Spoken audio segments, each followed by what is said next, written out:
Okay, well, thank you. We've got more material than we're supposed to have, and we want to give as much time as possible for our keynote speakers. Hopefully, restore 40 or 50% of what we'd taken out. Yeah, come on in, come on in. So, make our DHS colleagues happy. This is how to get out of here that way, then right or left. Go to the end of the hall, go to the middle of the hall. There's also that exit there, go to the left. So I'm Eric Berger. I'll hold on to that. General Chair DySPAN, Nick. And hi, I'm Nick Lanneman, General Chair of Spectrum Week. Yeah, and this is, we're both really excited to have you all here. This is the premier SpectrumX conference of the IEEE. It's a rebooted DySPAN, and so far it's really exceeded expectations. So thank you all. That's Spectrum Week. Yeah, let me just say we're really excited to have so many events in 1 week. We've got a great crowd, which is really exciting. I think there's been great synergies between the various events. Scheduling has been a challenge, of course, so we want to take the opportunity to thank the organizing committee for Spectrum Week. We established 4 pillars in our organization of this event. First of all, we wanted to make sure that we created a pipeline for producing papers and presentations and posters and demos. Second of all, we wanted to ensure that we had a collaborative framework to protect the mission of the individual sub-events.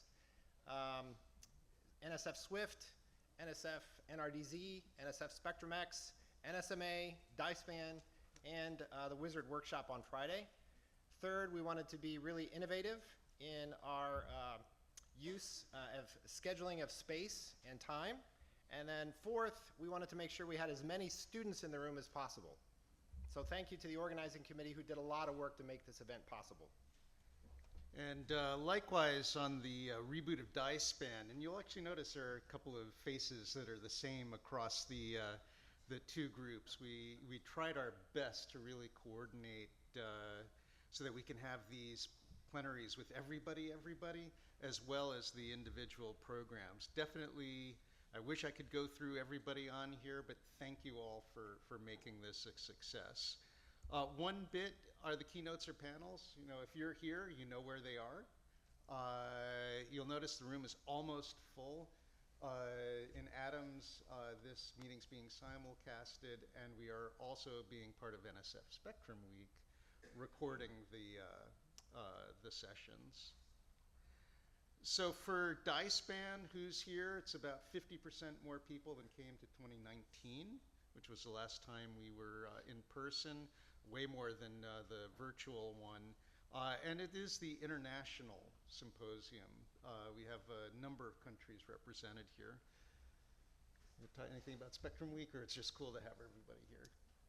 No, again, it's this is our second Spectrum Week, pulling together the 3 main programs that are funded by NSF around Spectrum.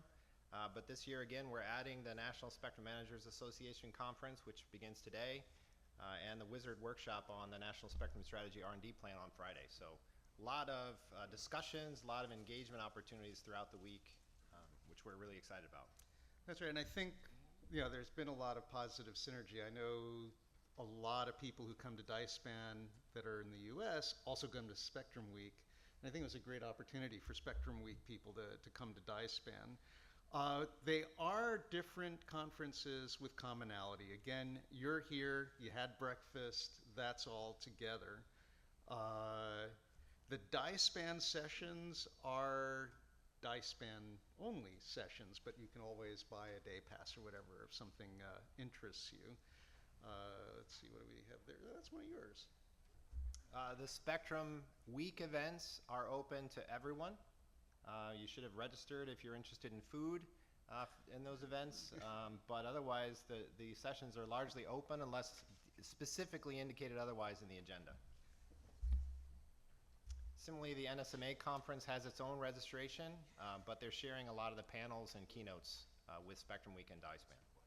And normally we'd spend a lot of time on this, but we really want to thank the National Spectrum Consortium for their major sponsorship of DySPAN, as well. If people were here last night, the welcome reception with the open bar was no federal funds.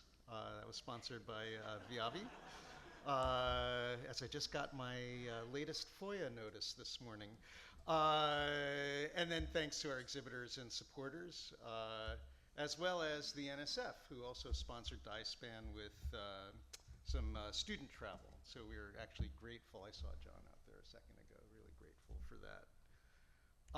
We do have one bit of housekeeping. Murat, who's one of the TPC co-chairs, if you could run through this quickly. Thank you. Quickly is the word. So in terms of TPC diversity, first of all, I'm representing Shannoor and Simon.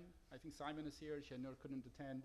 So, they were TPC co-chairs as well. So in terms of the TPC diversity, mostly, as you can see, it's based on US. But we have an international taste, and in future, the hope is to make it more international. In terms of the continental divide, you can see we have, again, dominance in the North America. And in terms of the diversity in gender, we need to, again, work on that, but essentially significantly male dominant, which is something that we will have to do something about in future. In terms of the papers, we had 104 papers registered. Eventual 87 were submitted. And in terms of the categorization of them, we significantly more of them, again, are technical papers, 68 of them, and 9 of them were pure policy papers, and then there were some in between. In terms of, again, the author distribution across the countries, again, significantly dominant from US, but we do have, again, some international taste there as well. I think the other one is also showing something similar. In terms of the review stats, we rejected 2 papers immediately because of either low quality or incompliance. And then 85 papers were reviewed, 352 reviews are submitted. All papers received at least 3, some papers received 5, as you can see, reviews. The average review score was 268 out of 4. Something different we did this year was, instead of running it from 1 to 5, we did it from 1 to 4. In general, I think this maybe made the evaluation a bit favorable towards the papers. But the quality of the papers were really high. That was a major point to take. We held a TPC meeting on January 27 to discuss the papers that are on the borderline. Eventually, we accepted 40 papers as regular papers and then 9 papers as short, which comes out to be around 45%, 46% acceptance rate. For some, this may be a little bit high for DySPAN historically. We did this on purpose.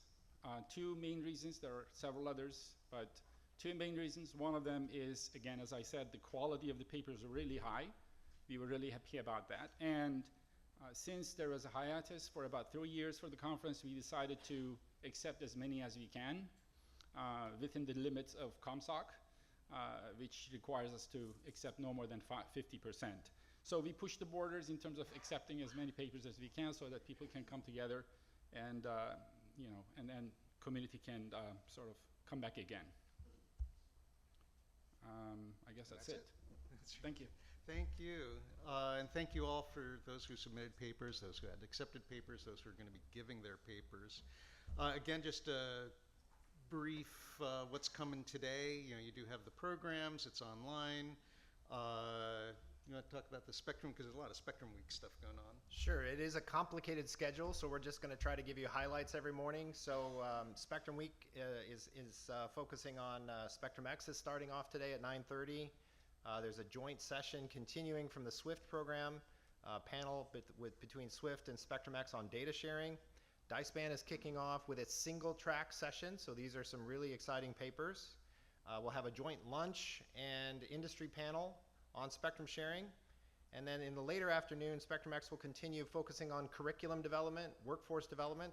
DySPAN's technical program will continue, and we hope you all will all come to the broadening participation event, which is Networking with a Purpose this evening. It's a really important event for us to continue to foster that community of including and welcoming more students into this field. So we're excited about that, and all are welcome at that social event tonight. All right, great. But first, now we can get to our, and with much more than half an hour.